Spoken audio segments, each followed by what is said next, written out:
Hello, human peoples. You're listening to the podcast network of Gamefully Unemployed.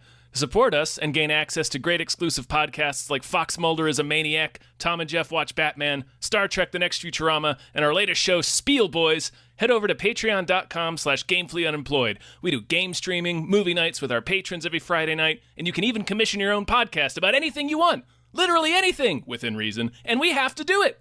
You are quite frankly out of excuses not to go visit patreon.com/gamefullyunemployed. That's patreon.com/GAMEFULLY unemployed, which is spelled like it sounds.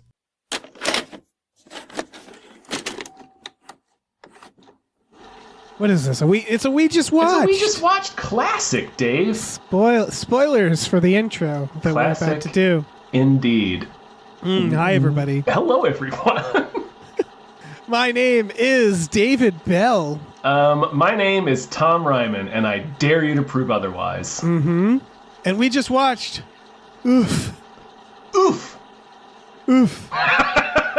UHF! Channel 62 has the lowest ratings in the history of television. What they need is a new station manager. No, not him. Forget it. No way. A man of action. A man of courage. A man of vision. What's your name? Billy. Billy what? What they get is a man so desperate, he'll put anyone on the air. All right, before we get started, a big old thank you to Vincent. Thank you. Vincent is our Patreon producer who told us to watch the Weird Al 1980-something film UHF. 1989. Believe it or not. I was actually it's 1989. I was actually kind of surprised it was that late. Yeah, that is. It felt solidly mid-80s. Yeah. Oh, yeah. We feel like we're, smack dab in the 80s. For you kids, it stands for ultra high frequency. And when I say you kids, I also just mean people my age, because I was too young for that. Oh, I knew public access. Oh, too young for UHF. Oh, I thought you meant this movie.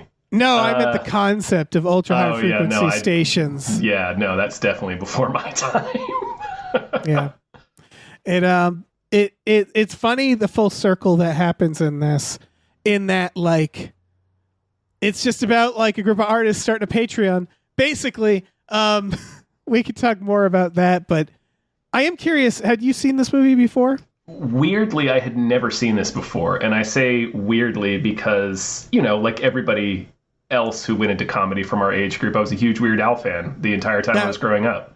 That was my follow-up question, is your relationship with Weird Al.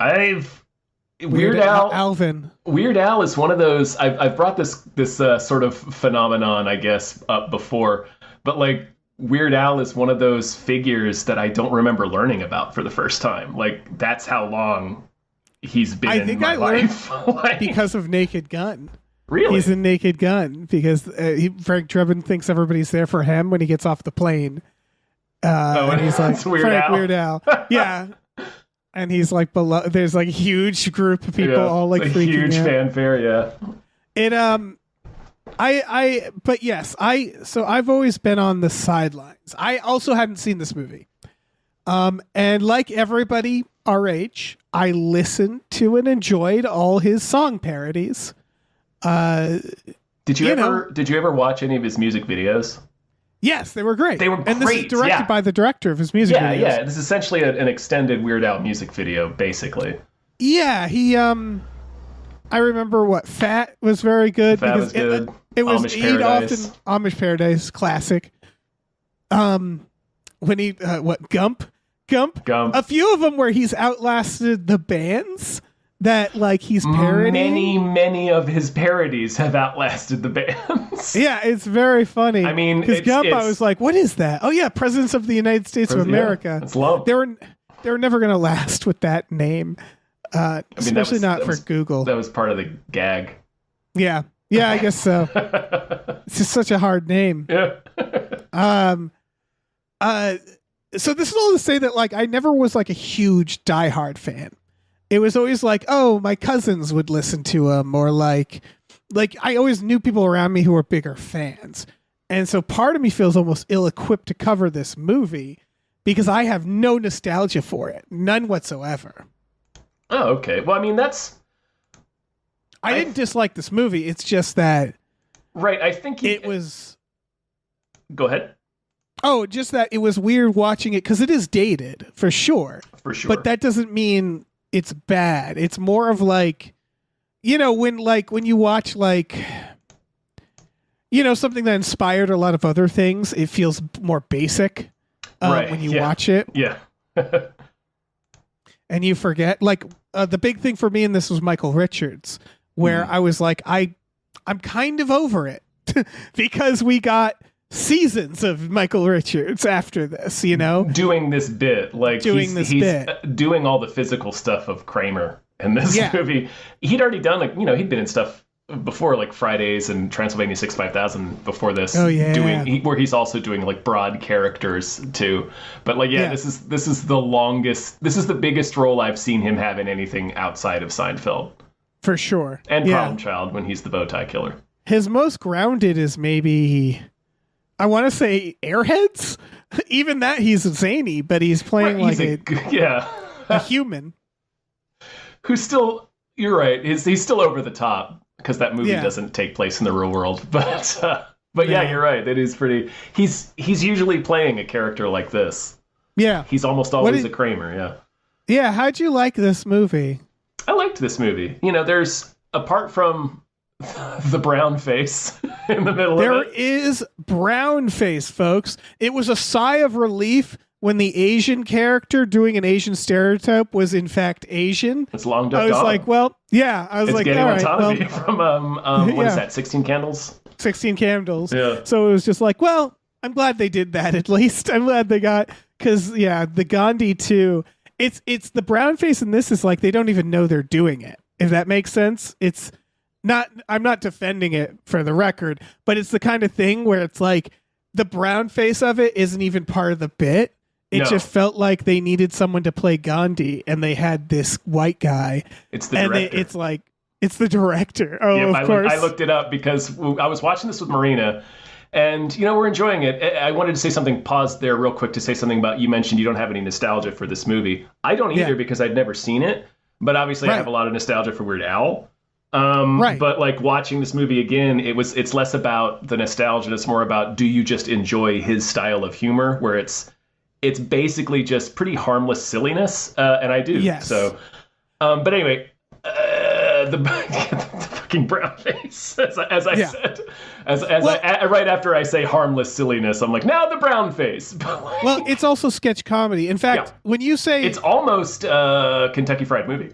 Yes, when you say his style of humor, I guess lightly push back in that it actually felt like, and this was one of the strengths, is that he had a lot of comedians and kind of they felt like they were doing their thing too. The Emo Phillips scene is just Emo Phillips doing his stage routine. Emo Phillips is a comedian who every time I see him, I go, I don't like this guy, do I? And then I watch him and I'm like, I like Emo Phillips. I find him funny. I love him. He's another one that's been one of my favorites since I was in elementary school. Oh yeah, he's fantastic.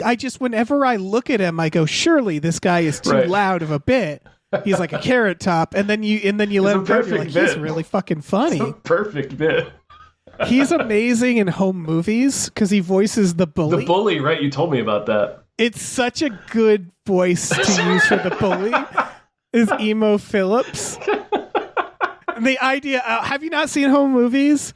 I've not seen Emo in home movies. Okay, I've only seen a couple of episodes. He's the worst kind of bully because he's also the bigger man. He's more polite. He's not. He does the Roadhouse thing where Brendan wants to fight him, and he's just like, "Oh, okay. Do you have any allergies? Do you have what's your local doctor?" Like he's getting his medical information, and he's like really calm about kicking his ass. Right. And then when somebody speaks to you that way, you know you're going to get beaten the worst you've ever been beaten in your life. And then he like invites him to his birthday party, and he's like really nice about it. And then Brendan the whole time is getting more and more mad, so he finally sucker punches Emo Phillips, and he acts like it really hurts him. And Brendan walks off, and then when he walks off, he gets up and he is like, yeah, I didn't want to give the kid a complex or anything. Like, I thought it might be like he's just constantly lets him like have the win. Yeah, he lets him have the win, which is even worse in a way, where it's like he's so unthreatened by Brendan. That would be the worst. That would be the worst. Yeah. If you went up to a bully, you finally stood up to him and you beat him up, and then later like, oh well, yeah, I let you win. Well, yeah, because I felt bad. Yeah, I felt bad. I let you win, so you got to look good in front of everybody. Yeah, exactly. It would be the worst. And then having Emo Phillips voice that role Right, is the so fact that good. it's emo. It means you have a tendency for self-destruction. Yeah. He's so terrifying. And in this they use him in the best way, which is that he cuts off his thumb in the demonstration and is completely unfazed by it. It's really good. But yeah, I think a lot of this just lives and dies by like, do you like these people in this scene? Mm-hmm. And that's why like the thing that like, again, there's a few moments where you're like, oof, that's a bit dated, huh? And then Michael Richards is just generally like, his shtick doesn't really wow me. He's a sight to behold in the sense that he's so energetic. It is. It's unreal, honestly. How much energy he has. Yeah, and this is a weird thing to say, and I might be wrong, but it doesn't feel like cocaine energy, which is rare for an 80s comedian. I agree. I mean, I'm not going to obviously comment on whether or not I don't know because I have no idea. But I feel like that's probably true, just because, or at least there's a lot of truth to it, probably because he's so consistent. Right. Like, I don't know. And remember what we did with the Cracked Reacts when we were watching all the Seinfeld bloopers? And you remember when everybody breaks, he's the one that doesn't. And he's just the one that's he has to be on. Because he's like, all right, can we keep going? Can we keep going? Yeah. Yeah, because so he seems pretty focused. Well, yeah, you forget that like everybody's playing themselves but him. Right. He's like really the only one doing a character. Yeah, it's like Gilbert Gottfried, where by all accounts he would talk very softly in between stuff. And it was like, yeah, his voice probably hurts. Oh no, like, you can hear him talk in his normal voice in a lot of his bits. Like it's like a Bobcat thing. He'll do the voice, sometimes. Right. And so you forget that like this is it's like three people hanging out and one person on a unicycle. Right. And you're like, Jesus Christ. Yeah, it's a performance. Right, and that's why I feel kind of bad that it doesn't work on me anymore. I'm like, yeah, I'm impressed by it. I mean, he's funnier as Kramer because I don't think I don't think this character quite nails it, but I do. Let me walk that back. I think this. I like how deranged this is. Like they turn Michael Richards. He's the janitor. He becomes the host of a kids show. But it doesn't like he doesn't like magically connect with the kids in some weird honest way. He magically connects with the kids, but it's about weird deranged shit. Like, yeah, and because he's kind of a kid. Yeah, yeah. Oh yeah, I know why it works better for Kramer. The movie's so I that's one of the things I really appreciated about the movie because Weird Al does have the reputation of being harmless, silly fun, and that's what he is. But also he does get really weird sometimes. Yes. Like he gets really strange with some of his jokes. Yeah, oh no, he's surrealist and like yes, that's the word. That's the word. Yeah, staying on Michael Richards for just a moment though, the thing with Seinfeld is this is weird to say, but Kramer his bit works better in a more adult setting, which you wouldn't think it did. But the moment he walked in with the kids, I went like, oh God, like it scared me for a second because I was like, I don't know. And he like gyrates a lot in this weird way. There's a lot of pelvic thrusts. And it's just like, I'm generally like more disturbed when you put him around children where I don't feel like he should be near the children as much. I'm not even saying in like a creepy molesty way or anything. It just feels like he's going to light one of them on fire or something. Like I just don't, it doesn't feel safe. None of it feels safe when he's around the kids. It's more like Tasmanian devil type thing where he's just a whirlwind. Yeah, like a horse around a child. Similar vibes. It's like he might get spooked because he's jumpy. He jumps a lot, and I'm like, he's gonna get spooked and kill a child. I nailed it. I think in my mind, it's like Charlie Kelly from It's Always Sunny hosting a kid show. Yes, that's perfect. Yeah, where it's like it does not feel safe. No, and he's connecting with the kids, but in like weird off ways. Like Charlie Kelly is a really good comparison. Aluminum foil chicken. Yeah. And that's actually when we go back to Weird Al's humor, what I realized about this is like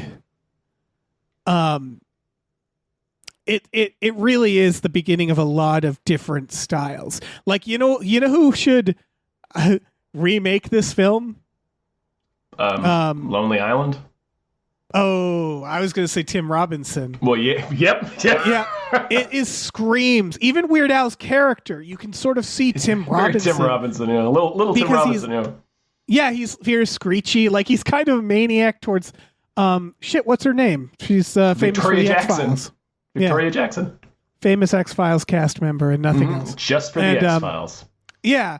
She like he basically woos her by screaming at her on the phone, and it's like that's a very Tim Robinson thing, where it's like that energy, I guess. His mania goes up and down too, like Tim Robinson's does. Yeah, and sort of the shucksness, like you can see that translating, and then also the humor, little things where he's like, "What's the time?" and a hand just goes through the wall, punches through the wall. Yeah. That's very Tim Robinson, it feels like. One of the bits felt very Tim Robinson was the blind guy solving the Rubik's Cube, just going like, Is this it? Is this it? Is this it? Damn, is this it? Solid joke. Yeah. It has that energy. It's just like, again, it's very like, this has to kind of walk so that stuff can run. Mm-hmm. Because a lot of this stuff, like, I actually think the weaker parts was the parodies. I don't think so, but I think there was a weird imbalance. Like when they introduced the first one, I forget what it is. I think Indiana Jones. It's Raiders. It's the very first, right. It's the beginning of the movie, and then they do the Money for Nothing parody later with Beverly Hillbillies.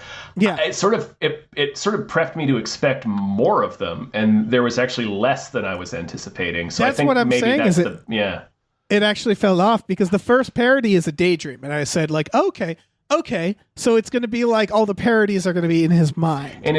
Or when they introduced the station, I was like, oh, there'll be commercials for his new shows. And that's more or less what they are. Yeah. But then like the world itself isn't grounded either. And so like, I don't know. It just felt like, I'm so not sick, but I've seen so many parodies. I've seen Raiders parodied a million times. Mind you, there were things in the parody I really liked. Yeah. But they weren't really parody. And what I mean by that is like when he twists his head all the way around to see the boulder, that's not really a parody of. But I mean, it's a gag. Yeah. Yeah. You're parodying Raiders by taking the exact situation and just making it silly. Yeah. When he whips the guy's arm off, that made so good. When his version of Alfred Molina goes outside and gets run over by a train. Yeah, the train. I liked the train because that shit is like so absurdist. Right, it's Naked Gun stuff, but like there's a certain tone to it that Weird Al has that I've always liked. I think it's more surrealist than Naked Gun because Naked Gun. Yeah. Their parody stuff is like, it's weird to say, a little more grounded, where it's like, oh, he reaches in, the fish bites him. Like, it's not like, oh, the fish, turns into a dude or something. Right. Like, the fish calls the police on him. Yeah, there's still a cause and effect where it's like, it's absurdist. But even like at the end of the second one where the lion kills the guy, that's a payoff. That's a plant and payoff to the zoo stuff. Yeah. Where you're like, oh, right, all the animals got loose. That's great. It's a great payoff. Whereas this, it's like, it's sort of, there are plant and payoffs, which I enjoyed that the narrative, like the mop, there's a plant and payoff. Everything. The one hood, isn't he fucking Richie from Sopranos? The main guy. I love that he had he had mobster cameraman. Like people who are like, he's in a few. Are you thinking of the guy who was also in 4 Rooms? Maybe it's the guy that he shoots staples into his face. I swear that was Richie from Sopranos. He's in a lot of things. He's the guy in 4 Rooms in the bit where he is. It's the one where the guy has his wife held hostage, and they're playing like some clear sex game using the bellhop. Oh yeah, he's the husband in that, where it's like, they're clear. I don't know. That's actually, I think, one of the stronger ones in Four Rooms because it tells a very clear story. That might be actually my favorite bit in Four Rooms. We should cover Four Rooms. we should. It's been I don't think I've watched it since the 90s. Oh, I love that movie.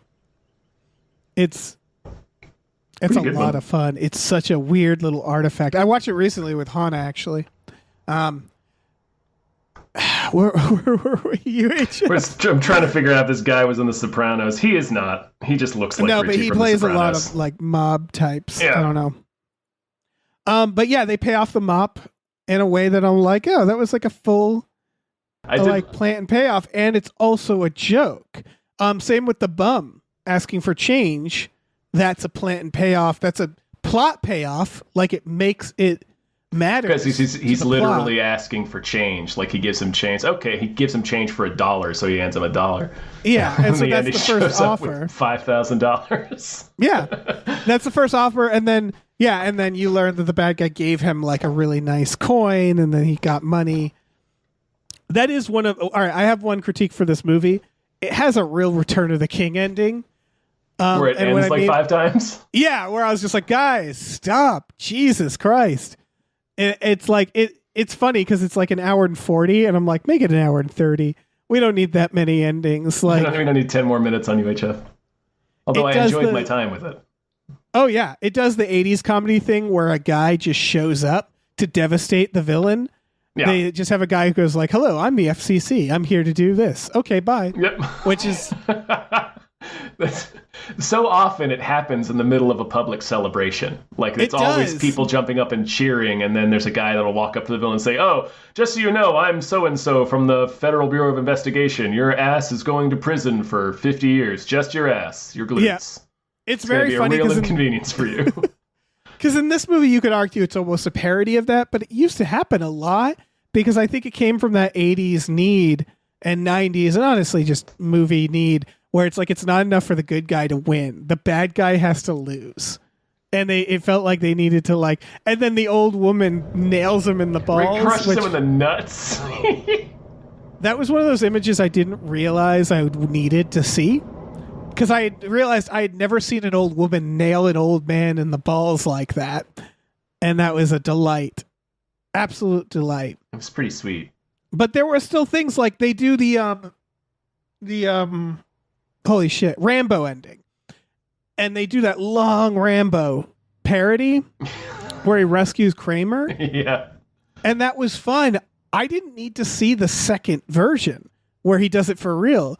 Part of me was like, fuck it, just make this the rescue. You know what I mean? Like it felt almost redundant. I was pretty sure they were just going to cut back to them in the real world, like him having rescued Michael Richards already. And he won. Yeah. Right, because I thought like, yeah, fuck it. You know, like everybody knows how movies work. Just do that, you know? You could yeah. There's little things like that where I'm just like, I don't know. It felt like it dragged on a little long at the end there. The pacing is weird. Yeah, we were talking about that between like the parodies and the actual narrative. It's a little strange. Yeah. It's for people who haven't seen this movie. Weird Al plays like a regular schmo who works at fast food. He gets fired. His uncle then wins a UHF station, basically a local station. For the kids, it's like a YouTube channel. And it's public access, essentially. He wins it in a poker match. And then he gives it to Weird Al, his nephew, and says, like, here, you do it. They fail for a while. He has a kids show. At the same time, he goes to introduce himself to the local big, we're the bad guy TV station, which is like TV 8 or whatever. You're right. Yeah, it's 8. And he picks up their janitor, Michael Richards, who gets fired he gets wrongfully fired. Michael Richards he's special. He's a Kramer type. A little more like childlike. More childlike than Kramer, which I think you're right. I think that is the secret sauce to Kramer, is what makes his character so much funnier, is that when he speaks, he's like this He's an adult man who has a weird harebrained scheme. I don't know. It's hard to explain. No. Kramer is a caricature of the kooky neighbor, right? Yes. And so like he's a weirdo, but he's not Bugs Bunny, or he's not like a full cartoon. That's what it is. He behaves like Bugs Bunny, but that's not the way he speaks, and that's not like who he actually. I don't know. Again, it's like Charlie, where it's like he has schemes. Yeah. And he's zany and he's a little jumpy, but he's like, and obviously got more cartoonish as the show went on. Whereas in this is like an earnest, where it's like you have the mind of a child Pure in this cartoon, Yeah, but there's also like this lower intelligence makes him almost a tragic character. Like when they were like pulling his mop and he's like, no, that's all I have. I'm like, I just feel bad right now for this mentally disabled janitor having his mop torn away, where he's like, I've had that since I was 6. And I'm like, you're just telling me a world of tragedy right now about this guy who like has the mind of a child who's been raised to be a janitor. Yeah, I think it's more of that. Like they didn't do the ableist jokes that you might have expected from an 80s movie. He's not. I don't think he's actually supposed to. No, he doesn't seem to be. He's just a child man, you know? He's just an adult, a man-child. Again, it's not on their radar, if that makes sense, where it's like they're not making ableist jokes because it didn't even occur to them, or like that wasn't like the point. Right. That's not what the gag is. Yeah, but it is a grown man with the mind of a child. And this is all to say what happens is Weird Al gives up. And then he's like, fuck it. Here, you host the TV show, the kids show. And Michael Richards is a hit. And then their UHF station becomes a huge thing. I really liked this turn, which is him realizing, oh, that's how we become a hit. And he just starts taking his weird friends and giving them a show. Giving them all shows. I love the zoological guy, the guy who's doing the animal show in his apartment. Where nobody knows where he came from. They don't remember who hired him. He's just throwing dogs out the window. And just going, oh man, every time they don't fly because he's teaching poodles to fly. That was great. The exterior shot where there's this huge pile of dogs. He's just murdering puppies.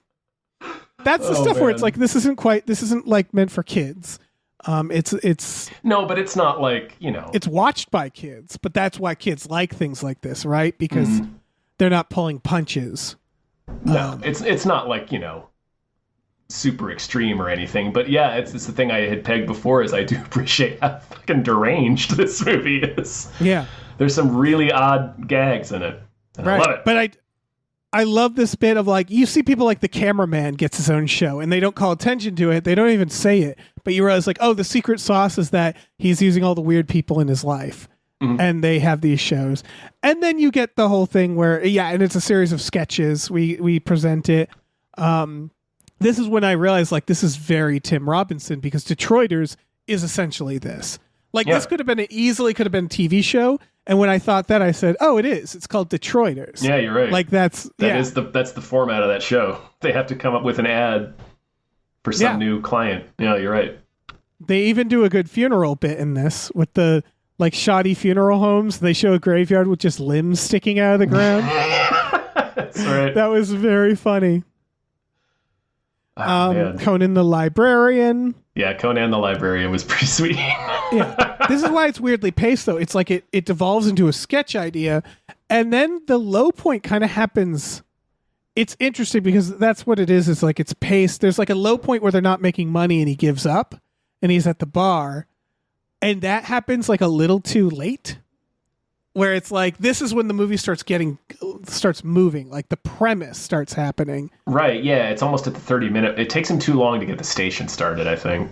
Yeah, and then basically the bad station gets wise, and they buy the station from his uncle. Yeah, because his uncle's going to get his legs cut off by a scary gangster who is Dr. Claw.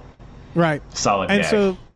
Yeah, he unscrews his hand like Dr. Claw, and so they do a telethon. They have to raise this is an adorable line where he says, "Isn't it illegal to own 2 television stations in the same town?"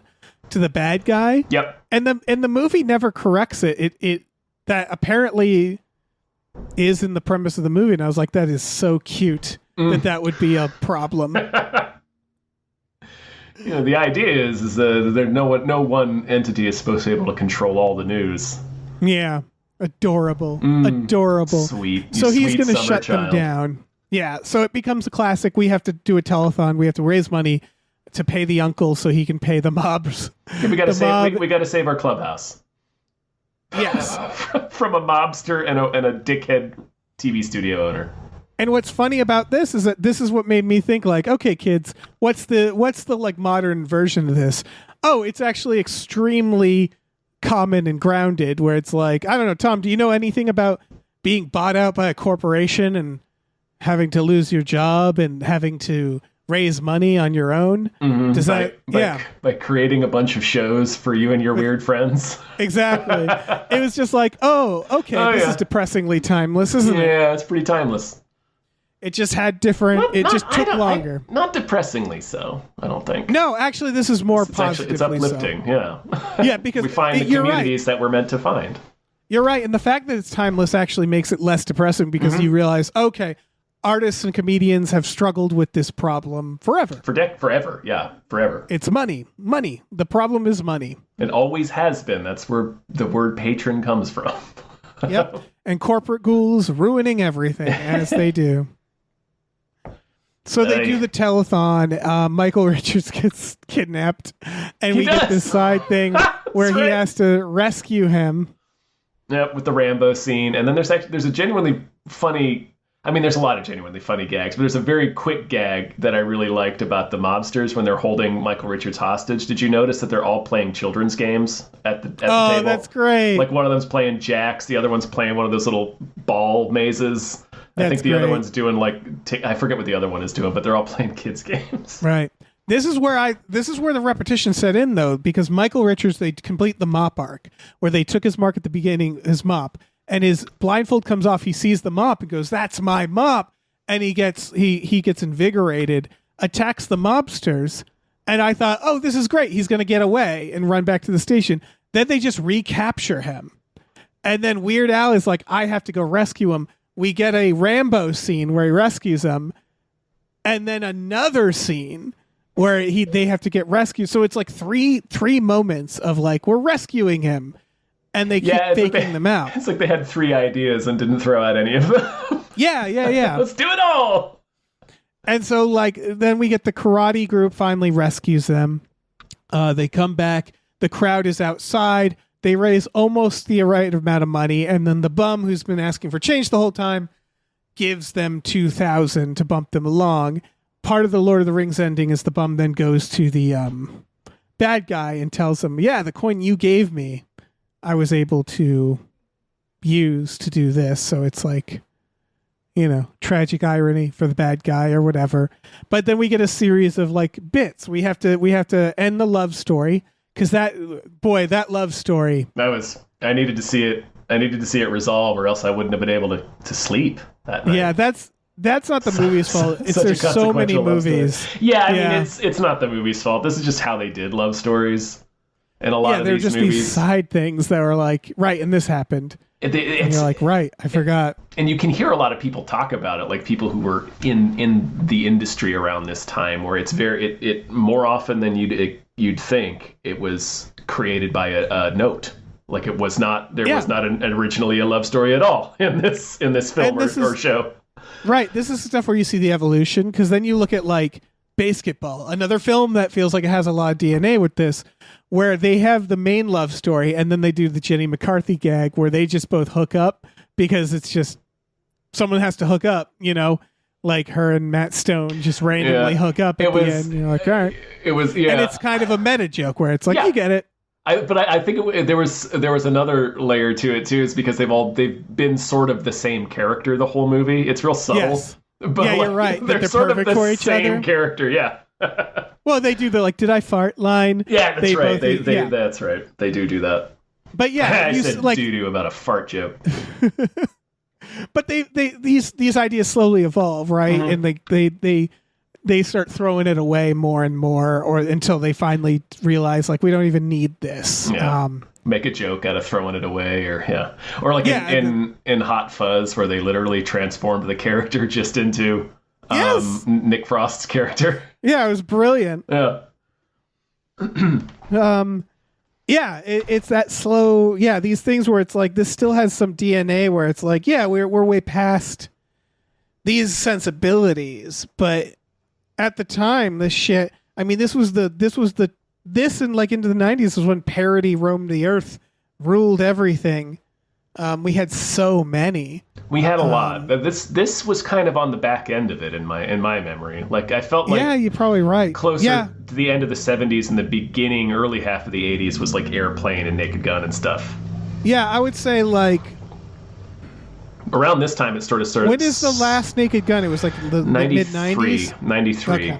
And it felt a little tired to me at that point when I was 10. I still watched it and liked it, but I did remember being like, this feels a little tired. I remember being young and being like, this is played out, which is funny to think as a child. Yeah. And then the scary movies came and like gave it a little bump. I think the Wayans gave it a little bump. Yeah. And then, of course, I think Seth MacFarlane, it just kind of moved to TV.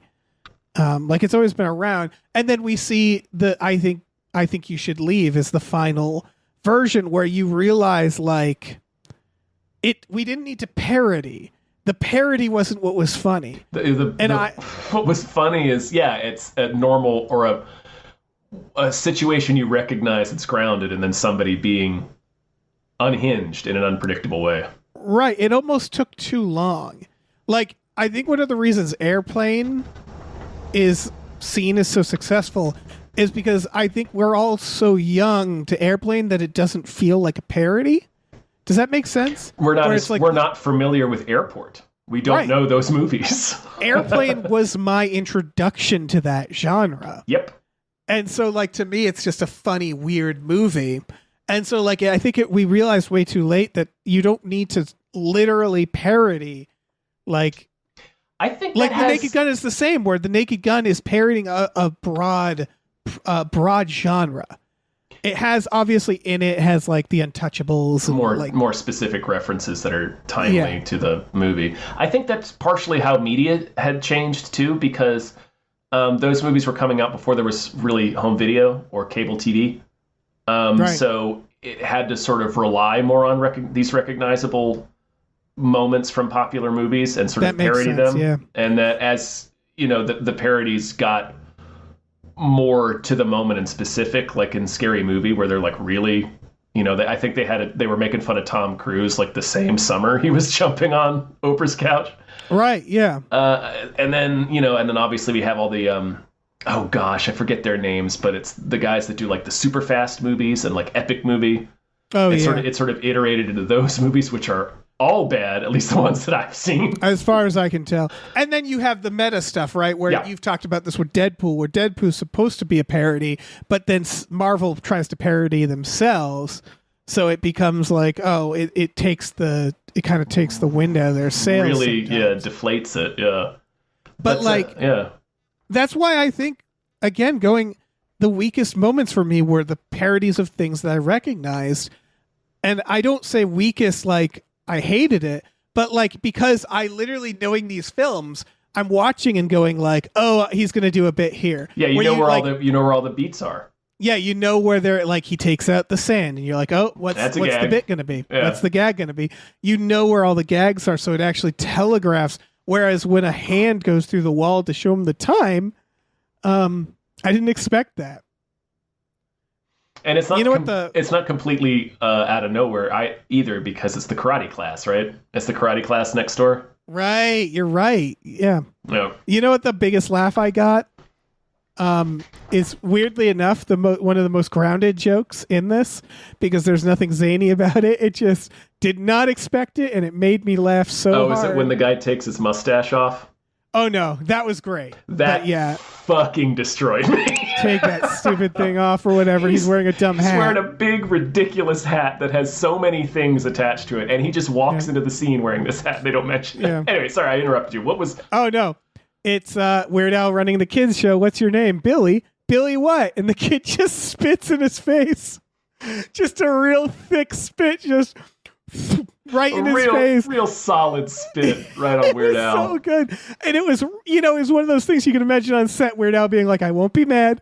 This is what you need to do. The kid instantly smiles after he does it too. Like the kid starts laughing. It's so funny because I just did not expect. And he's so close to the kid, like it's a weird. Their noses are almost touching. Yeah, and he just nails him in the face with this huge loogie. I think it's because there's no wind up. He just has it in the barrel. It, yeah. Yeah. And it's so. So visceral. You're right. It's the Tim Robinson DNA. We're already starting with a joke, and then the joke escalates in a direction that you're not expecting. Yeah, and that felt very Tim Robinson. What's your name, Billy? Billy what? Spits in his face. It starts out, the gag is the kids are absolutely not into it. Like they're just so lethargic and so disdainful of him. But you're still not expecting him to just spit right in his face. It's such a blunt object. Yeah. It's not a finesse, the joke, and that's what I like about it. It's not clever, and it's so dumb, in fact, that it reminds me of... I know a little German, he's over there. From Top Secret. Oh, yeah, that's so good. It just cuts to this little guy, waves, hey! Oh, yeah. I was going to say, it reminds me of the original version of the Mallrats joke, like the back of the Volkswagen. Because if you remember that, he tried to screw me in a very uncomfortable place. Like the back of a Volkswagen? Apparently in the original script, it was like a dumpster, which is just so funny to me because there's nothing clever about that. It's just this, it's like getting hit with a bat. Extremely dark, yeah. Yeah, and it's extremely dumb. And so, I don't know. I like it when a joke is so dumb, so blunt that it actually surprises me. Where it's like, what's the funniest thing this kid could say? Nothing. Just have him spit in his face. Mm. And it's such a satisfying spit. It's one of those you had to be there. You just watch it, and it's perfect. Yeah, the mustache gag really destroyed me. Yeah. That was good. That was very good. There's solid bits in this movie. I liked Wheel of Fish. Wheel of Fish, perfect. When he calls her stupid. It's just, the poodles again. Poodles are great. I liked when he has his talk show. He goes, "Sex with furniture. What do you think?" to an audience member. Right when he's doing Geraldo. The Geraldo bit was really fun. Yeah. That feels very opening Al Capone's glove box. Right. It feels very Tim Robinson, or rather, Tim Robinson feels very this. But it's that thing where it's like I almost thought at first, I was like, oh, it's the idea that he's going to go lowest common denominator to get money. But it's like, no, we're not doing that. We're not making any observations. You know what I mean? Nope. Where it's like, we're not getting political. We're not even getting social commentary. It's just what's what they perceive to be the funniest thing you can do in this moment, regardless of what it means. Mm-hmm. It's just gags. It's just gags. And so, I don't know, it's sort of, with this, this is one that kind of wraps back around to me, where it feels it starts feeling more and more like Tim Robinson, that I'm like, this is coming back in style, Yeah. It's like waves, right? It's all cyclical. But it's sort of, this kind of goes into anti-comedy, and then which evolves into Tim Robinson, and it's like a trajectory.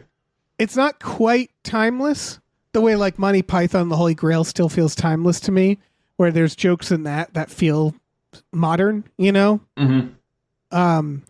But this is close. It didn't get that many laughs out of me, but that's, again, it's one of those evolution things where it's like, you watch a scene and you go oh, that's funny. Right. But I'm not laughing the way I would if I was a kid watching this.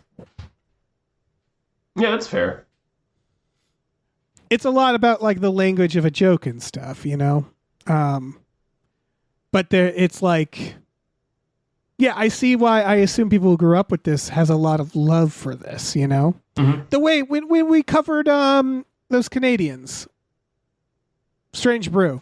Ah, yeah. That's another one where it's rarely did I laugh out loud, but you watch it and you kind of go I see why this is very important. It's pretty awesome. Yeah. And it did get laughs out of me, which is a comedy from the 80s I haven't seen. That's rare. It's Weird Al, man. He's still making comedy. Oh yeah, but you know what I mean. Like comedy Yeah. is one of the things that gets old real It fast. dates almost instantly, yeah. And there was Because some it's like observational most of the time. yeah, and there was some stuff like Big Edna where you're like, you know. I mean, at the at least- beginning. at but least then when she she- throws them, it's very funny. And I Yeah, was like, that and- was really good. And they're being punished for saying mean things about her size. And then the Asian stereotype where you're like, oh, okay, all right. Yeah. Like there's stuff in here The where you're brown like, face, it's...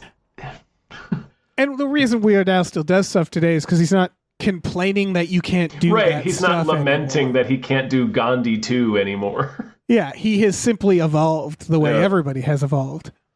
I mean, that's what comedy is. That's the thing. Comedy is it changes so fast. That's why I have like that disdain for people who are like, it's not, kids today are too sensitive. It's like, No, it's what you were just saying, the language of a joke. It's like comedy, it's a conversation and it evolves. yeah, you're in one of the fastest evolving genres. Yeah. And it's like to stop and complain, you just can't.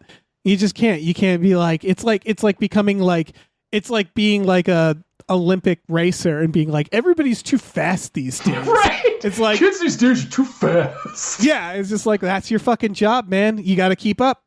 Get better at running, dude. I don't know. Yeah.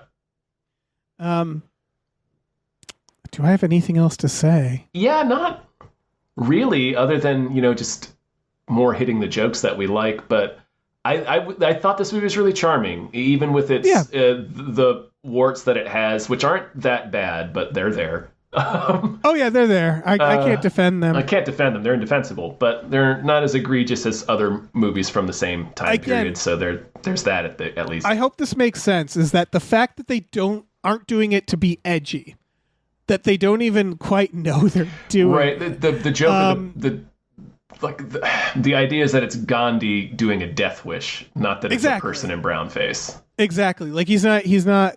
That's exactly it. Like it's a joke we've seen a few times. Yeah, it's a few different iterations. In point of fact, as it begins, because it starts where you're just seeing his sandals and his robe, I thought it was going to be Jesus. Like, Jesus is back and doing a death Yes, wish. you could have done that with Jesus. You easily. should have just done Jesus. Yeah, and I've seen that joke before, too. Yeah. But yeah, anyway, I still found it really charming. And if you like Weird Al, then this is Weird Al's movie. Yeah. And his one song in this, what, Money for Nothing, but the Beverly Beverly Hillbillies. Hills. That was so. I feel like that actually gets better with age. And what I mean is that Beverly Hillbillies is less relevant now, so it feels more random. Does that make sense? To make like a parody of that to Beverly, about the Beverly, just explaining what the plot of Beverly Hillbillies is. That's all it is. Yeah. He's just telling you what happens to the Clampetts. Yeah, it's just something very funny about that now. It is pretty funny. Even in the 80s, it was still kind of like, I think the only reason people were talking about it is because it was the advent of cable and it was playing in reruns incessantly. But right, because it's a show from many decades before, I think, the 60s. Anyway. Right. I just thought this is 89, because they're soon to bring it back with that movie. With the movie, that's right, with Jim Varney. With Ernest. Yeah, with Ernest. His only other role. Was good in it. He's good in that movie. He played Slinky Dog. Oh yeah. He needed more. We needed more Ernest. I was looking Jim Varney up for some reason the other day. He died way younger than I realized. We watched an Ernest movie, if you remember. That was probably, he died of lung cancer, and he R.I.P. Jim Varney. Which Ernest? And he was movie a did we smoke show. watch? We watched Ernest Does Something. You know the one where it's like his name and then like he does something? Did we watch Ernest Goes to Jail? Was that it? No, I don't remember. Anyway, yeah, Jim Varney was a smoke show when he was I think he younger. saved Christmas. I think Santa was in it. Oh yeah, that was a while ago. We watched that. We can watch others. We haven't watched more. Scared Stupid. We need to watch Scared Stupid. That was my jam. Scared my jam. Stupid. Yeah, I didn't really enjoy Ernest as a kid. Much like a Michael Richards in this, he kind of troubled me. But you know what I mean? Where I felt unsafe. Generally unsafe around Ernest. Yeah, I'm sorry. But, I was into his antics as a child.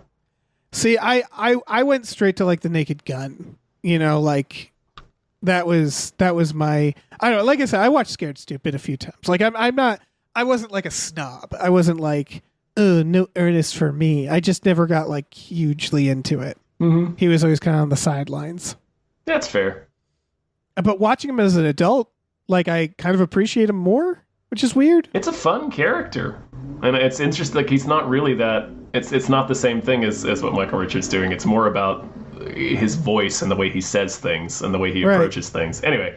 But they're both like simple men. Of a piece, yeah. They're both childlike adults, yeah. Yes, and I think with Ernest it was a little scary because Ernest was older, or he looked older. He had that kind of leathery skin, where you kind of wonder, like, what tragedy create? Like, was he like? Did he get locked, like in a cave or a basement for most of his life? In a tanning place. I just think, like, why is he like a child, but he's like 60? Oh. Where it's like, did he get locked away? Right. Now maybe he just slept for a really long time. They should make Ernest Origins. They should. We need to get to the bottom of this. It's the one thing we've learned over the past several years is that we love prequels. Yeah. Oh, Fran Drescher's in this. She is. That's right. We hadn't mentioned her at all. She didn't get enough. She didn't get enough to do, I thought. I liked what they did give her. She was in it more than I expected. She winds up being their news reporter. Yeah, she's good in it. But yeah, they don't really give her too much to do. It's honestly same for Emo Phillips. Just gets one scene. Yeah, which is a shame. But it's still like I think they give Fran enough because you can see who she is in this movie. Like she is Fran Drescher. Exactly the way you picture her in this movie, like the way her delivery and the way she does the bits and stuff. So that's interesting. Sorry, I just looked at my notes and pure coincidence, I didn't realize that I wrote down that Michael Richards in this could be Ernest's Origins because he kind of becomes an Ernest, right? Basically, where it's like the kids love him, yeah. And Ernest is sort of the janitor at the camp. That's why he's there. All right. Well, they made Ernest Origins. We got it. We got the prequel we wanted. Yeah. I have nothing else. I'm done. Say. Yeah. Vincent, thank you. I never would have seen this movie otherwise, so I'm glad. I probably would have watched it eventually, but I'm glad that it's one of those that I had always been meaning to watch because it was weird to me that I never saw the Weird Al movie. And now I have. Thank you, Vincent. Yeah. Thank you, Vincent. This was through our Patreon. Vincent came to us through that. That's patreon.com/gamefullyunemployed. GAMEFULLY unemployed. We watch movies every Friday night, like Ernest movies, but we also have a tier there for just $5 a month. You get access to a bunch of exclusive podcasts, like Tom and Jeff Watch Batman, Fox Mulder is a Maniac, Star Trek The Next Futurama, and Spiel Boys. All of those for $5 a month. And then there's other tiers where you can get custom We Just Watch movies made like this. Make us watch 4 rooms, damn it. Somebody do it. Yeah. We also have a store. Head over to GamefullyUnemployed.com where you can find a link to our Teespring store where we have all kinds of cool original artwork and designs. You can get on t-shirts, mugs, stickers, posters, all sorts of things. So slap your weird peepers onto that. Yeah. Your alien eyes. I like the alien. Remember when Philo? Yeah, we didn't mention that character. He turns into an alien and leaves at the end. That was a fun bit. Awesome. Yeah. Good stuff all around. Yeah. Good movie. Have you guys heard of Weird Al? Are you guys familiar with Weird Albert? Yeah. You know how there's songs? Well, you can do like a version of that song that's a joke version. Right. It's the same song, but with silly lyrics. You change the words to humorous effect. It's you turn a Michael Jackson song about gang fighting into a song about eating. Yep. And you're a millionaire. Bing, bang, boom. Hey, listen, our music is produced by Chris Corlew. You can find him on twitter.com as The Corlew or go to shipwreckedsailor.bandcamp.com. Our channel artwork is produced by Michael Vincent Bramley. For more of his work, go to mvbramley.art. Our episode artwork is by Justin Brown, available on Twitter as Justin T. Brown or at artnessbyjustinbrown.com. And finally, additional artwork is by Starlene Hodge. You can find her work at starlenearts.com or on Twitter as StarleneX. Cool. Goodbye.